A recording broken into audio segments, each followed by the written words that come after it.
Hello student, आज हमने math 621 का टॉपिक 2 कवर करना है जो कि बेसिक सेट थ्योरी पर मुश्तमिल है। यहाँ पर हम कुछ टर्मिनोलॉजीज की बात करेंगे जैसे set builder notation, gaps in the set of natural number, इसी तरह यूनिवर्सल सेट। नेचुरल नंबर का हमें पता है ये 1 से स्टार्ट होते हैं, 1 2 3 4 सो ऑन। और अगर मैं 1 और 2 के दरमियान देखूं तो 1.1 1.2 इस तरह के हज़ारों नंबर मौजूद हैं।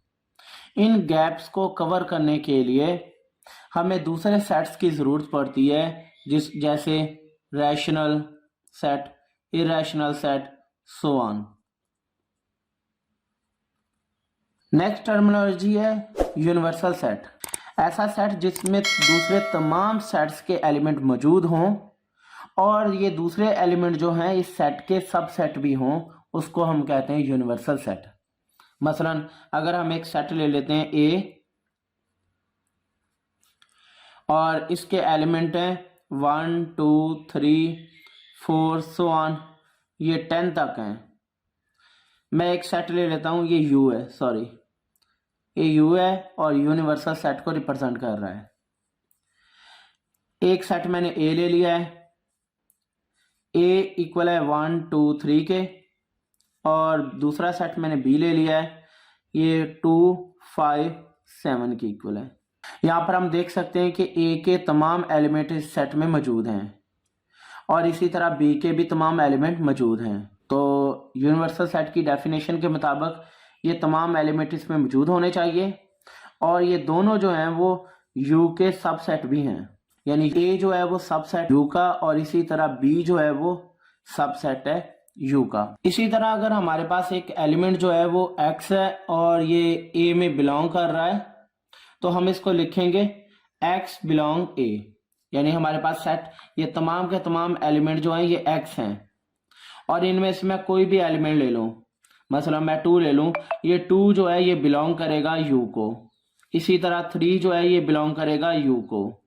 तो मैं लिख सकता हूं कि x जो है ये बिलोंग करेगा u को। इसी तरह अगर हमारे पास एक सेट जो है जो कि एलिमेंट नहीं है a का, तो हम इसको लिख सकते हैं कि x जो है ये नॉट बिलोंग करेगा a को। तो हम यहाँ पर अगर हम देखें 11 जो है ये इसका एलिमेंट नहीं है u का, तो हम लिखेंगे 11 not belong to u। How to define a set. अब हम देखते हैं कि हमने सेट को डिफाइन कैसे करना है। हम सेट को एक सेट बिल्डर नोटेशन की मदद से रिप्रेजेंट कर सकते हैं। हमने एक सेट जो है वो एस लिया है जिसमें कई तरह के एलिमेंट हैं, 1 से लेकर सो ऑन 10 तक। ये तमाम के तमाम एलिमेंट जो हैं इनको हम एक्स से रिप्रेजेंट करते हैं, तो हम लिख सकते हैं कि एक्स जो है ये बिलोंग कर रहा है सेट एस को। इसके अलावा अब हम इस पर प्रॉपर्टीज इस्तेमाल करेंगे। मसलन अगर मैं प्राइम नंबर की प्रॉपर्टी लिखूंगा तो प्राइम नंबर इनमें से लूंगा तो प्राइम प्रॉपर्टी इस्तेमाल करूंगा, p इंटू एक्स लिख दूंगा, और अगर मैं इवन नंबर इनमें से लूंगा तो मैं e लिख दूंगा, और इसी तरह ऑड लिखूंगा तो ऑड। तो ये एक सेट को रिप्रेजेंट हम कर सकते हैं सेट बिल्डर नोटेशन की मदद से। ये मुख्तलिफ प्रॉपर्टीज हमने इस्तेमाल की हुई हैं। तो यहां पर हम एक एग्जाम्पल की मदद से इसको सॉल्व करेंगे। नेचुरल नंबर का हमारे पास सेट दिया गया है जो कि 1 2 3 सो ऑन, और ये नेचुरल नंबर हमें पता है 1 से स्टार्ट होता है। तो अगर मैं इसको सेट बिल्डर नोटेशन में लिखूंगा तो x बिलोंग कर रहा है n को, और x का स्क्वायर माइनस 3x प्लस 2 और ये इक्वल 0 के है। मैं इसकी फैक्टराइजेशन करवाऊंगा, x का square minus 3x plus 2 equal 0 के है। तो जैसे हम फैक्टराइजेशन करवाएंगे x का square minus 2x minus x plus 2 is equal to 0 के, और यहां से x कॉमन ले लेंगे, x माइनस 2 और माइनस 1 x माइनस 2 इक्वल 0 के, x माइनस 1 ये और ये ले लिया, और इन दोनों में से कोई एक x minus 2 is equal to 0 के, तो x ये वाला इक्वल आ जाएगा 1 के, और ये इक्वल आ जाएगा x is equal to 2k। तो मैं इसको लिख सकता हूँ 1/2। ये 1 और 2 वो पॉइंट्स हैं जिन पर ये नेचुरल नंबर की इक्वेशन जो है सेटिस्फाई हो जाती है, और इस 1 और 2 को हम नेचुरल नंबर भी कहते हैं, और इसके अलावा ये रूट्स भी कहलाते हैं। इसी तरह हमने नेक्स्ट एग्जांपल को समझते हैं जो कि इक्वल है। अब हम नेक्स्ट एग्जांपल को समझते हैं जिसमें x जो है ये बिलोंग कर रहा है नेचुरल नंबर को, और नेचुरल नंबर की इक्वेशन है x का square minus 4x plus 2 is equal to 0 के। मैं इस इक्वेशन को बाहर लिख लूंगा, -4x plus 2 is equal to 0 के। अगर मैं इसको फैक्टराइज करवाऊं तो ये फैक्टराइज नहीं होती, और इसी तरह अगर इसमें कोई भी नंबर पुट करूं तो ये इक्वल 0 के नहीं आएगी। इसका मतलब है ये इक्वेशन जो है इसमें कोई भी नेचुरल नंबर नहीं है। कोई नेचुरल नंबर नहीं है तो हम इसको फाई कहेंगे, यानी यहाँ पर ये एक फाई सेट को रिप्रेजेंट कर रही है। इसी तरह हम नेक्स्ट एग्जांपल लेते हैं set of even number. Set of even number जो है ये 2k के इक्वल है, और ये k जो बिलोंग कर रहा है वो नेचुरल नंबर को, यानी k की जगह पर हम 1 2 3 सो ऑन लिख सकते हैं। इसी तरह सेट ऑफ ऑड नंबर है 2k माइनस 1, और k अगेन जो है ये बिलोंग कर रहा है नेचुरल नंबर को। यहाँ पर हमने दो सेट ले लिए, एक सेट s और दूसरा सेट हमने t लिया है।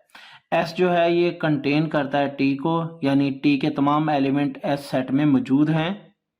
तो हम लिख सकते हैं कि s सुपर सेट है t का, या t जो है ये सब सेट है s का, यानी हर मेंबर जो t का है वो s में मौजूद है।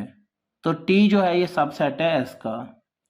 अगर मैं s को t में से माइनस कर दूं, यहाँ पर हम कोई भी s के एलिमेंट ले सकते हैं, 1 2 3 7, और इसी तरह t के एलिमेंट हैं 2 5 9। हम वो एलिमेंट लेंगे जो इधर है लेकिन इधर मौजूद नहीं है, मसलन 2 इधर भी है इधर भी है, हम नहीं लेंगे। 1 लेंगे, इसके बाद हम 3 लेंगे क्योंकि इधर है इधर नहीं है, ठीक है ना। इसी तरह 7 हम लेंगे। तो ये s माइनस टी के इक्वल होगा। s माइनस टी का मतलब है कि s के एलिमेंट मौजूद होने चाहिए और t के हम एलिमेंट होंगे लेकिन वो इसके साथ कंपेयर करके हम लिखेंगे। इसी तरह इक्वल सेट, हमने दो सेट लिए हैं, एक s और एक t। अगर दोनों के एलिमेंट इक्वल होंगे और सेम एक जैसे होंगे, मसलन s के एलिमेंट हैं a b c, तो t के एलिमेंट भी a b c ही होने चाहिए। और इसके अलावा s जो है ये सबसेट होना चाहिए t का, और t जो है ये सबसेट होना चाहिए s का। दोनों एक दूसरे के सबसेट होंगे तो हम कह सकते हैं कि s और t जो है वो एक दूसरे के इक्वल है। s स्ट्रिक्टली कंटेन t, इसका मतलब है कि t के तमाम एलिमेंट जो है वो s में मौजूद होने चाहिए, लेकिन s का कोई एक एलिमेंट ऐसा होना चाहिए जो t में मौजूद नहीं है। कंप्लीमेंट, अगर हम यूनिवर्सल में से किसी चीज को माइनस कर देते हैं, यूनिवर्सल माइनस अगर हम s लिख दें तो ये कंप्लीमेंट के इक्वल होगा, ये s कंप्लीमेंट कहलाएगा। इसी तरह यूनियन है कि हमने दो सेट लिए हैं s और t, इसको हम रिप्रेजेंट करते हैं s u t के। यूनियन का मतलब होता है कि हम s के एलिमेंट्स और t के एलिमेंट्स को कंबाइन करके लिख देंगे। नेक्स्ट है इंटरसेक्शन, अगर हम s और t का इंटरसेक्शन लें तो आंसर इनके कॉमन पॉइंट्स के इक्वल आएगा, लेकिन अगर ये एम्प्टी सेट के इक्वल आ गया इसका मतलब है s और t जो है ये डिसजॉइंट सेट हैं। अगर एक सेट का सिर्फ एक ही मेंबर है तो हम इसको सिंगलटन सेट से रिप्रेजेंट करते हैं और कर्ली ब्रैकेट्स x नॉट से इसको डिनोटेड किया जाता है। यहाँ पर हम फिगर में हम देख सकते हैं कि s जो है, पहला a में हम देख सकते हैं कि t जो है ये सबसेट है s का, यानी t के तमाम एलिमेंट s में मौजूद हैं। दूसरे में यूनियन है और यूनियन को हमने शेडेड रीजन से रिप्रेजेंट किया है, यानी दोनों के तमाम एलिमेंट्स शामिल होंगे। तीसरा है c, ये यहाँ पर हमने इंटरसेक्शन लिया है, हमने दोनों का जो कॉमन हिस्सा है सिर्फ उसी हिस्से को हमने शेडेड किया है। फोर्थ है कि s और t जो है इसका इंटरसेक्शन लिया है, लेकिन आंसर जो है ये 5 के इक्वल है, इसका मतलब है ये दोनों जो है ये डिसजॉइंट सेट।